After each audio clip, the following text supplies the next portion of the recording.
mengutus seekor naga untuk menjemput putranya. Namun ketika naga itu naik ke daratan, justru membuat warga di sekitarnya ketakutan.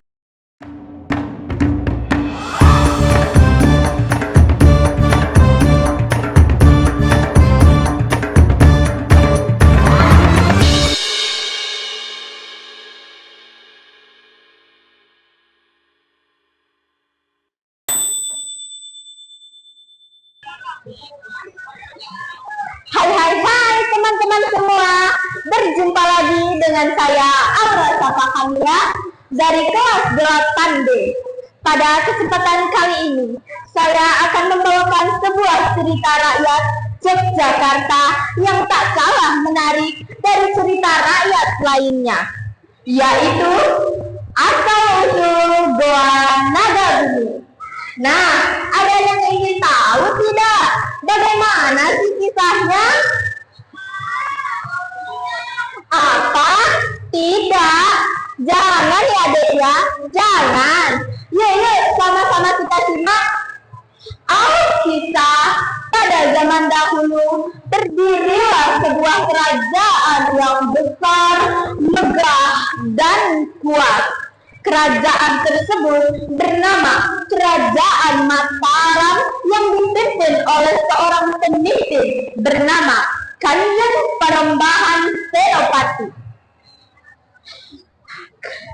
Raja tersebut memiliki kesaktian yang sangat luar biasa, sehingga Kerajaan Mataram menguasai seluruh wilayah Jawa dan terkenal hingga berbagai negeri seberang lautan.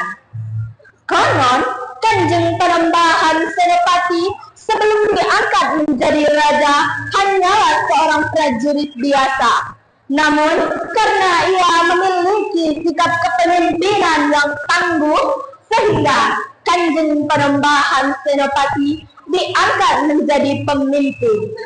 Selama memimpin, Kanjeng Panembahan Senopati sangat disegani, bahkan disegani kerajaan-kerajaan makhluk halus seperti penghuni Gunung Merapi dan penguasa Laut Selatan. Hayo, siapa yang tahu? Siapa sih penguasa Laut Selatan? Yaitu Kanjeng Ratu Kidul. Suatu ketika, Kanjeng Panembahan Senopati sedang melakukan pengasingan diri di suatu tempat.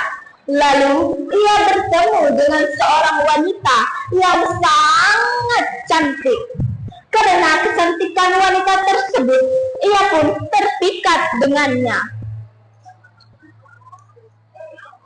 Aku Nalendra, penguasa Samudra,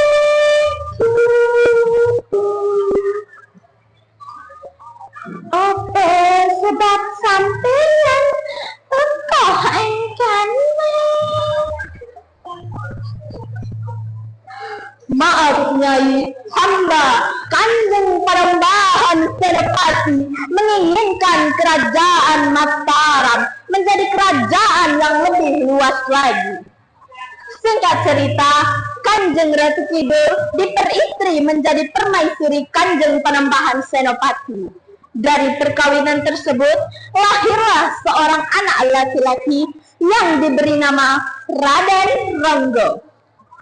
Raden Ronggo memiliki kesaktian yang setara dengan ayahnya, sehingga tidak ada satupun orang yang berani dengan Raden Ronggo.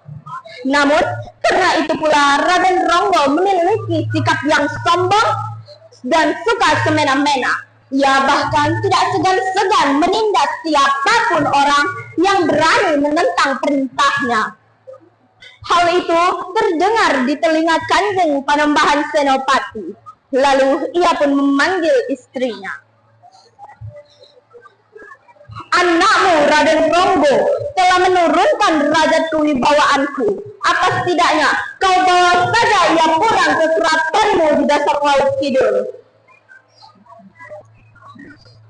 Baiklah Kakang Mas, hamba akan membawa Raden Ronggo ke dasar Laut Kidul. Kanjeng Ratu Kidul pun mengutus seekor naga untuk menjemput putranya. Namun ketika naga itu naik ke daratan justru membuat warga di sekitarnya ketakutan. Mereka pun mencari jalan keluar untuk mengalahkan naga itu. Dan mereka pun berkata bahwa Raden Ronggola yang dapat mengalahkan naga tersebut. Akhirnya Kanjeng Panembahan Senopati memerintahkan putranya untuk mengalahkan naga tersebut. Raden Ronggo menemukan naga itu di dalam sebuah gua. Saat Raden Ronggo masuk ke dalamnya, mulailah terdengar gemuruh di mana-mana, dentuman berserta guncangan. Hal itu tidak berselang lama. Seketika semuanya hening. Ternyata Raden Ronggo dan naga itu dua-duanya sudah tak bernyawa. Warga pun sangat sedih atas itu karena Raden Ronggo sudah mau mengorbankan dirinya. Akhirnya goa tersebut diberi nama Goa Naga Bumi. Begitulah akhir cerita dari kisah ini. Cukup sekian dari saya. Assalamualaikum warahmatullahi wabarakatuh.